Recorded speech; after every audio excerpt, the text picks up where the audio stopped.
this is Megan Keane here with Eddie Hamilton, editor of both Kick-Ass and the most recent X-Men First Class.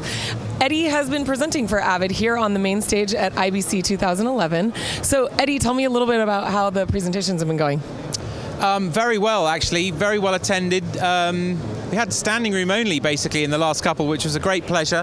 Lots of people interested to hear about how I've been using Media Composer on both those movies and how really it's the only tool, the only piece of software I would choose to work on movies of that size, you know? And so why is that? Tell our viewers a little bit about why you make that choice. Okay, well, you know, the way that I work is to push the hardware and the software always to the limits of its capability.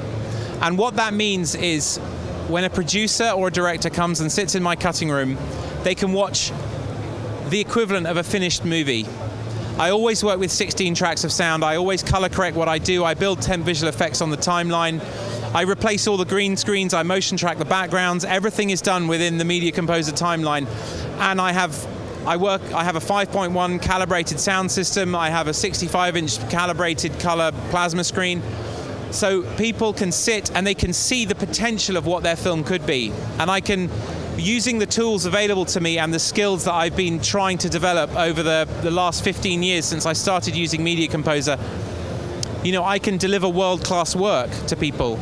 And on a film like X-Men First Class, where we only had 9 months from the start of the shoot to when the film was in theaters, you don't have time to make mistakes, and you have to collaborate with another great editor on that film. I was working with Lee Smith. We had 6 assistants. You need a system which is robust and bulletproof, which you trust, and has all the tools available to you in one package, and you know, works when you press play. And that is what I love about Media Composer. You know, there was no time for temp mixes. We had to show the studio the movie with the sound that I'd mixed on the Avid. We locked picture on that movie 9 days after the end of principal photography, which people watching may not believe, but was the case. I was editing throughout the shoot, and I was working over Christmas during the hiatuses that we had and stuff. But literally 9 days after the end of the shoot, we locked picture. 1 week later, we started mixing the sound on the movie. 2 weeks later, we finished mixing the sound, and then 2 weeks later, it was in 20,000 screens worldwide. And that's the kind of time pressure that you're under working on these movies, and you need to have the best tools available to achieve that, and that is why I choose Media Composer. Well, you know, there's a reason that there was standing room only, because you're very inspirational, not just for editing, but just to hold yourself to a higher level, I think is a good message. Yes. I noticed that after the stage presentations, at every presentation, you had some people come up and chat with you. What were some of the things that they were asking or comments that they were making?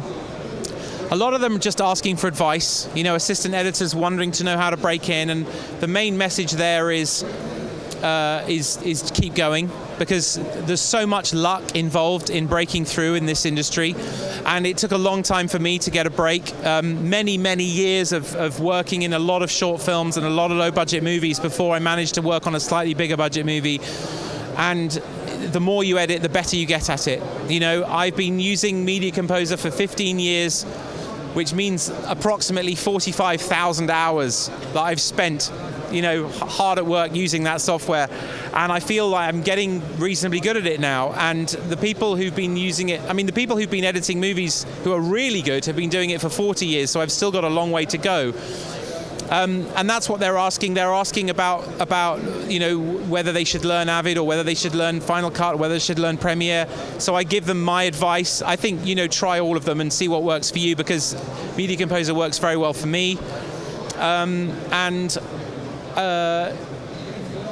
They've been wanting to show me short films and all that kind of stuff. And you know, when I started out, other editors were very generous with their time and very generous with their advice, and would usually write back to me or phone me when I'd written to them and said, please, can I have some advice? So I always try and encourage people and tell them that they're doing the right thing, and it's just a matter of time before they succeed. So that's the message out there. Keep doing it, and you will succeed. If you work incredibly hard and you have great passion and enthusiasm and dedication for what you do, you will kind of rise to the top, and producers and directors will look they'll look very smart when they hire you, because effectively they won't have to worry about any problems in post-production on their movie. Well, you're very gracious. Thank you so much for taking the time. My pleasure. And thank you guys for watching. Stay tuned for more from IBC 2011 here on Avid.com. Bye-bye.